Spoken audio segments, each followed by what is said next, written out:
Well, Craig, a little over 24 hours to go until kick-off in the first game of the season. How excited is everyone in the camp?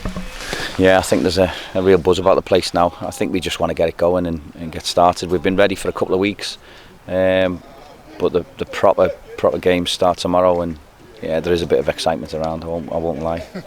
You've built up so gradually during pre-season and intensified the work and got everything you needed to do done. Are you happy with the way I'm delighted with the way pre-season's gone. I think it's gone as well as could be expected for us. I think we've done our business really early, which gave us a lot of time to work with this group of players and to integrate them, and we've brought some really good players and some good lads into the squad.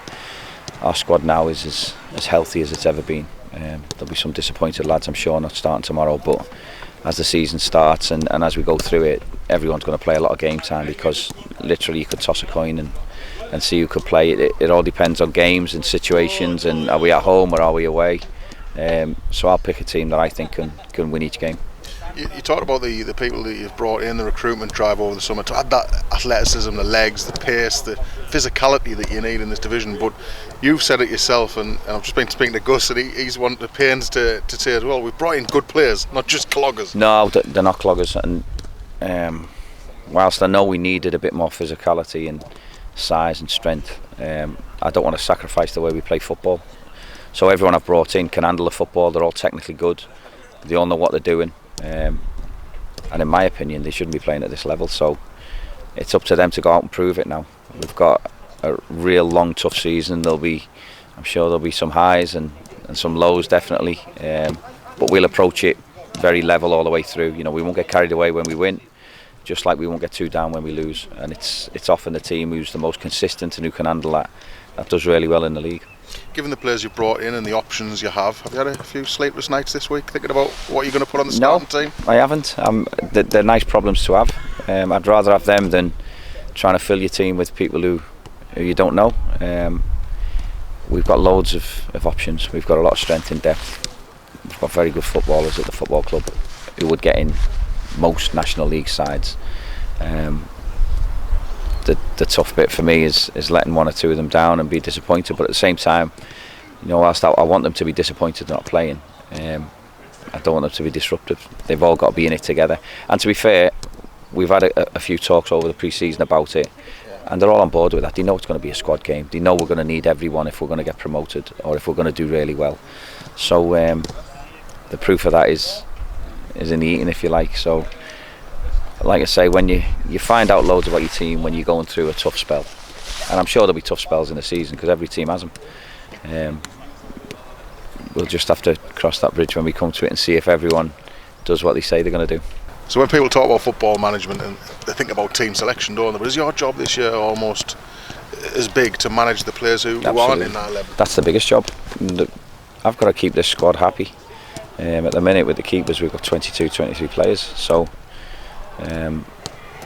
the ones who are playing will look after themselves. It's the ones who are on the fringes of things that I'll have to spend my time looking after, and that's always the job. You know, you need a harmonious squad. You can't just have 11 who are playing week in, week out to be happy, because they're the ones you start with.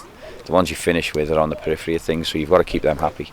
But like I say, we've got some really good professionals, some good characters, and I'm sure they'll keep themselves right. And have all those decisions been made now as you stand here? Do you know what you're going to be writing on that team sheet now? Yeah, I do. It's been in my mind for a couple of weeks. There's been a couple of headaches, if I'm honest, and people who will find themselves on the bench who should be playing. But like I say, I've picked a team for tomorrow that I feel can go out and win the game and hopefully be exciting and score a few goals at the same time. And one group of people who won't be on the pitch but can help us massively are the fans. It feels like it's building up to almost fever pitch ahead of tomorrow. It could be some atmosphere. Well, I hope so, because we've seen the atmosphere last year. Towards the end of last year, it was brilliant. You know, with that northwest corner, they were really loud, and it made it almost like a carnival. So it's always the same. As a fan myself, going to the first game of the season, you're always excited. You know, it was a clean slate.